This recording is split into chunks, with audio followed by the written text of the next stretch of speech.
Hello everyone, स्वागत है आपका अपने यूट्यूब चैनल सिलेक्शन फीवर में। दोस्तों, अपने आज के सेशन में हम लोग निपाह वायरस के बारे में सब कुछ जानेंगे और हम लोग ये भी जानेंगे कि निपाह वायरस होने पर इसके क्या क्या घातक परिणाम हो सकते हैं। दोस्तों, इस निपाह वायरस का आगमन हमारे देश भारत में हो चुका है। तो दोस्तों, इस निपाह वायरस के बारे में सब कुछ डिटेल में जानने के लिए आप लोग बने रहिए मेरे साथ वीडियो के अंत तक। तो चलते हैं हम लोग अपने आज के सेशन की तरफ।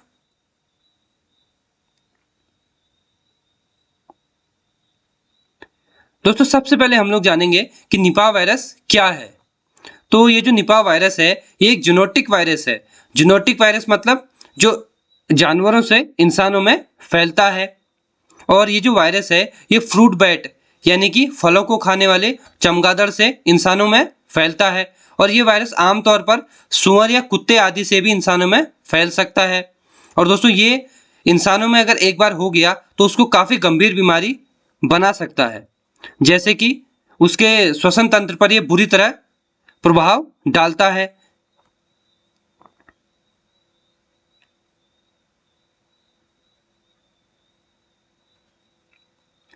दोस्तों, डब्ल्यूएचओ के अनुसार ये इंसानों में सांस लेने से संबंधित बीमारी को उत्पन्न करता है, यानी कि उनके श्वसन तंत्र पर यह बुरी तरह घात करता है।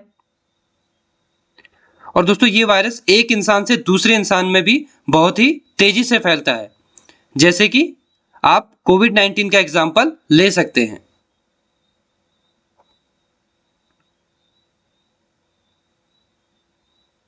दोस्तों, अब हम लोग जानेंगे कि निपाह वायरस पहली बार कहां पाया गया था।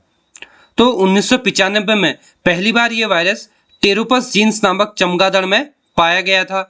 और 1999 में यह मलेशिया में और बांग्लादेश में भी देखने को मिला था।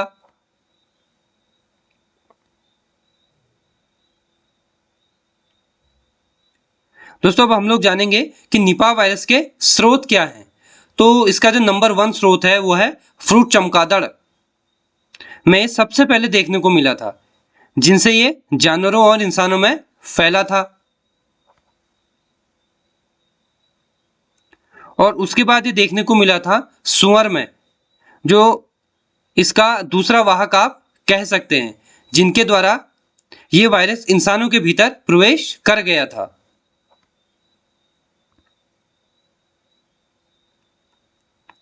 दोस्तों, अब हम लोग जानेंगे कि निपाह वायरस होने के क्या कारण हैं।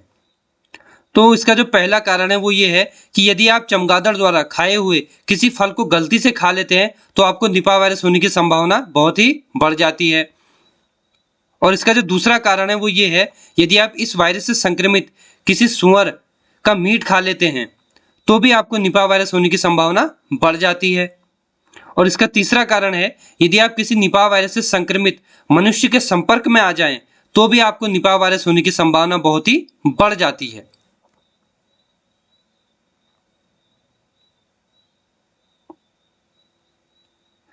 दोस्तों, ये एक इमेज के जरिए मैं आपको समझाने की कोशिश करूंगा कि किस तरह से ये इंसानों में फैल सकता है। तो दोस्तों, आप देख सकते हैं कि यहाँ पर एक लेडी है जिन्होंने चमगादड़ के खाए हुए फल को गलती से खा लिया है, तो इनके आप संक्रमित होने की संभावना बहुत ही ज़्यादा है। और दूसरी तरफ आप देख सकते हैं कि दो बच्चे जो कि संक्रमित पशुओं की संपर्क में आए हैं, तो इनको भी अब निपाह वायरस होने की संभावना बहुत ही बढ़ जाएगी। तो दोस्तों, ये जो इसका जो संक्रमण रेट है वो इसी तरह चलता है, जिस तरह की आप इस इमेज में देख सकते हैं। इस इमेज में आपको बड़े अच्छी तरह समझाया गया है कि निपाह वायरस किस तरह एक दूसरे से संक्रमित होता है।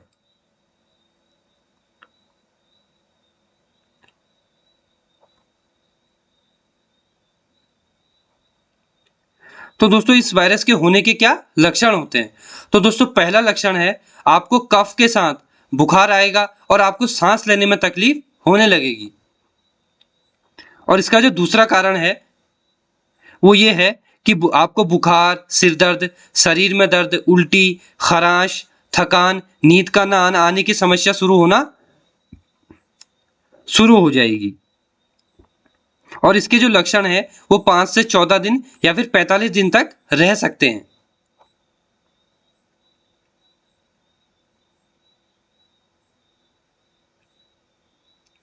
दोस्तों अब हम लोग जानेंगे कि निपाह वायरस से हम लोग किस तरह बच सकते हैं। तो दोस्तों पहला तरीका है साबुन और पानी से हमेशा हाथ धोते रहें।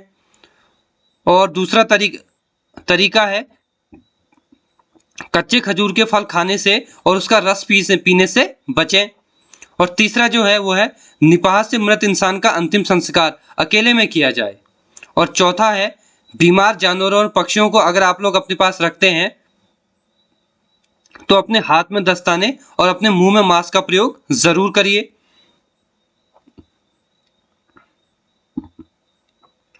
तो दोस्तों अब हम लोग जानेंगे कि हमारे देश भारत में निपाह वायरस की एंट्री कब हुई थी। तो दोस्तों भारत में जो निपाह वायरस की एंट्री हुई थी वो 2001 में पहली बार हुई थी। और 2021 में जो निपाह वायरस का केस मिला है वो केरल के कोझिकोड में देखने को मिला है, जहां 12 साल के एक बच्चे का इस निपाह वायरस से निधन हो गया है। दोस्तों इस वायरस में जो मृत्यु दर है वो 68% है, जो कोरोना वायरस से कई गुना ज्यादा है। और दोस्तों इस निपाह वायरस की अभी तक कोई वैक्सीन भी नहीं बन पाई है।